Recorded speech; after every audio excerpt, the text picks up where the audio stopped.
Here I am in Paris, on the Pont du Grenelle, which crosses the River Seine and joins the 15th and 16th districts of Paris. Behind me, as you can see, is the Tour Eiffel.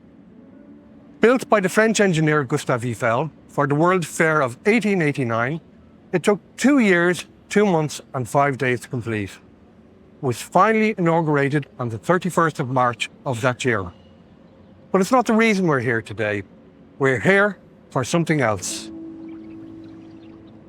Paris' Statue of Liberty, just one of 5 statues of liberty in Paris. Located on an artificial island in the middle of the Seine River, it was conceived and built by the French sculptor Frédéric Auguste Bartholdi. And this is where we come back to Gustave Eiffel. He was responsible for designing the infrastructure for the Statue of Liberty that now stands on Liberty Island off Manhattan. This was an infrastructure designed to withstand the weather that comes in from the Atlantic Ocean and to withstand time. The pylon-like structure was built just outside Paris, this time in Eiffel's engineering workshop in the suburbs of Le Valois. It is hard to believe, but this is where the infrastructure of the Statue of Liberty was built. It was also the place that the pieces of the Eiffel Tower were put together. The workshop is no longer here, obviously. The site is now a children's playground in a park called Parc Gustave Eiffel. However, at the time the Statue of Liberty was built, this was a bustling engineering hub which had been established by Eiffel in 1864. By the 1880s, the time the Statue of Liberty was built, it employed more than 400 workers. It was here that Eiffel designed and built some of the massive engineering projects which are spread all over France, including the Bordeaux Railway Bridge and, of course, some of the bridges over the Seine for the Paris Metro. This is important because these helped Eiffel hone the skills that enabled him build the Statue of Liberty. The entire project, the infrastructure and the outer skin, was assembled here at the workshops of Gaget, Gauthier and Company. It's another unremarkable street, this time in the north of Paris, but it was here that the Statue of Liberty finally rose. If you look in an alleyway along the side of one of the buildings at the top of the street, which now houses a medical centre, you will find a small, unremarkable plaque to mark the site.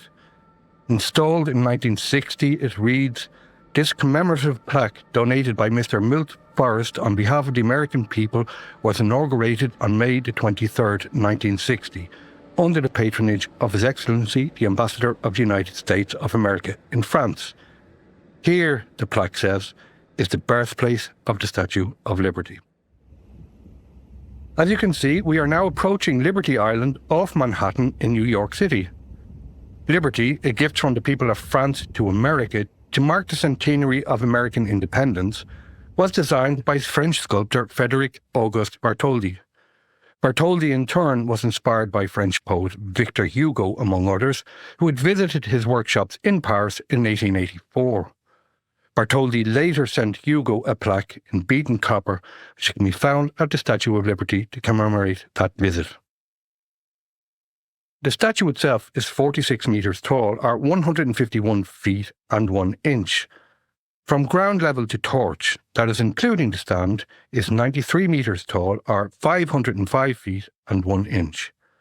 However, Eiffel's infrastructure, which is built around a central pylon, was just 28 metres tall, or 92 feet, and did not include the head, the arm, or the torch. It was designed and built to support the entire structure and these other elements which were added afterwards. It was also from here that the statue finally left Paris to the port of Rouen and on to the US. However, before leaving France and to transport it across the Atlantic, it had to be taken apart. New York National Park Ranger Matthew Hausch explained. The Statue of Liberty arrived to the United States in pieces, but it was not the first time she'd been assembled.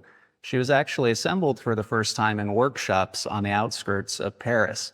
It took about 10 years, from 1875 to 1884, to do that first assembly. The assembly here on what at the time was called Bedloes Island and now is Liberty Island was a bit more rushed. We were very behind schedule on the Statue of Liberty project. She was intended to be a gift for the U.S. Centennial in 1876, but it's not until October of 1886 that she's dedicated here in New York Harbor. She's connected at 4 different points, and one of those points is right here where you can see these large bolts. She's connected this way, and I think you can see over here and over here some tie rods, or what we call them, that take all the energy from the iron structure through the steel girders down into the concrete of the pedestal.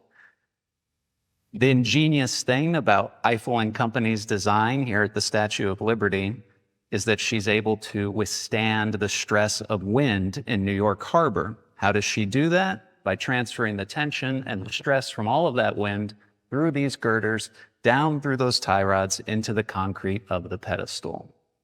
The entire statue is built around a central pylon. I think the company itself is getting pretty good at this by the time they're asked to build this structure for the Statue of Liberty. Their success with a number of railroad bridges already proved that they were certainly good at getting a upwards thrusting iron mass to stand and to withstand wind.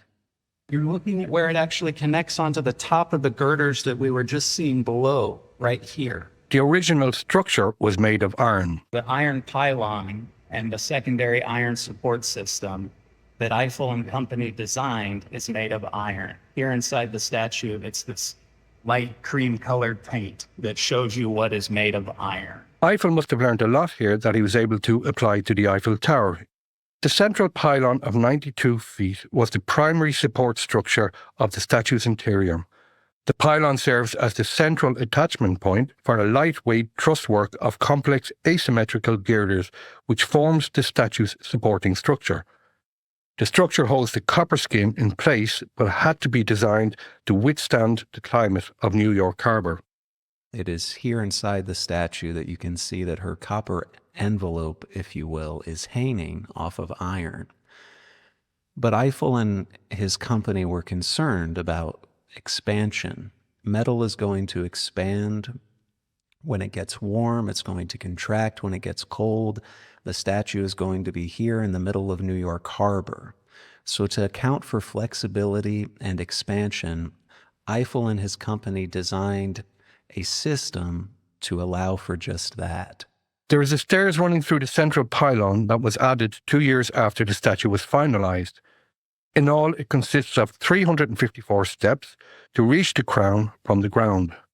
A bit of awkwardness that they had in the construction process was that to raise publicity, they built 2 parts of the statue before they built the pylons, before they built the iron structure. They built the torch and the head. So in 1876, the torch goes across the ocean to the United States for the Philadelphia Centennial Exposition, and 2 years later, the head is exhibited, I believe, in Paris at the Universal Exhibition. The head and its iron armature were designed by a man named Viollet-le-Duc, and his design would end up being different than Eiffel and Company's design. So they had to sort of figure out how to get the iron head onto the iron pylon, onto the body, and have it match the structure that they were creating. Basically, so there was 2 different kinds of design going on, And- just making them compatible was a challenge, I guess. And though the design elements were similar, it seems like Leduc was working off of, there's a large copper statue that had been, the copper, this is all beaten copper, so copper repoussé, but the copper had been beaten and placed around masonry.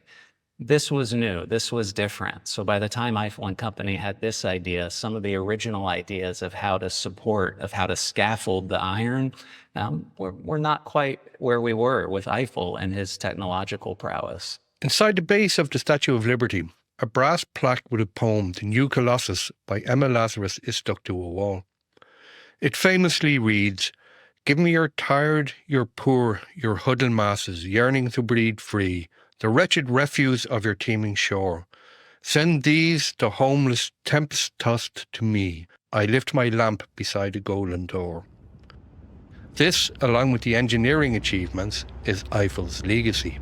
The contribution of Gustave Eiffel and his company to the Statue of Liberty is technological. He writes about a paragraph in his autobiography that she was able to withstand the stormy environment of New York Harbor. Maurice Cushlan, the other engineers who were probably involved with drawing the blueprints for the statue that went on to work on the Eiffel Tower, they were learning how metal at great heights and under great stresses could be flexible, could be beautiful, could expand, and still be structurally sound.